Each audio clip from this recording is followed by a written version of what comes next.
In today's video, I'm going to teach you how to keep Slack active in 2025. Whether you're working remotely or in the office, managing your Slack activity status can be crucial in maintaining effective communication with your team. Fortunately, keeping your status active ensures that your colleagues know you're around and available. To get started, you'll first want to direct your attention to the lower left-hand corner of your Slack interface. Here, you'll see your profile picture, which is your gateway to several key settings, including your status. Click on your profile picture, and this will open up a drop-down menu containing various options related to your account and settings. Now, it's important to note that Slack's default settings automatically change your status to away after about 10 minutes of inactivity. This can be a bit of a nuisance, especially if you're stepping away briefly or focusing on deep work without necessarily switching to another app. Keeping this in mind, let's explore how we can manage this setting so you're not inadvertently marked as away. Once you've clicked your profile, a small window will appear, showing your current status.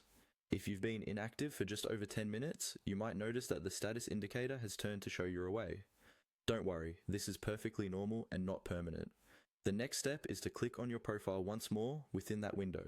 You're essentially refreshing your presence manually. As you do this, you'll see the option to toggle your status back to active, ensuring your team sees that you're available for chats or meetings. It's that simple. This manual override is a handy trick for periods when you need to step away briefly, but want to convey that you're still present and reachable. It's especially useful if you're engaged in activities that don't involve constant clicking or typing, like reading or thinking through complex problems where Slack might mistakenly assume you're inactive. Maintaining an active status on Slack helps prevent any unnecessary misunderstandings about your availability. However, keep in mind that this quick fix is temporary. You'll need to repeat it if you remain idle for an extended period again. It's always a good idea to communicate with your teammates if you plan to be away for longer periods to avoid any confusion.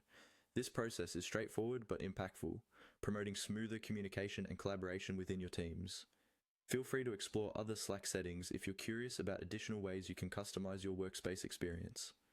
Thanks for tuning in to today's Slack tutorial. By following these simple steps, you can easily maintain an active presence and stay better connected with your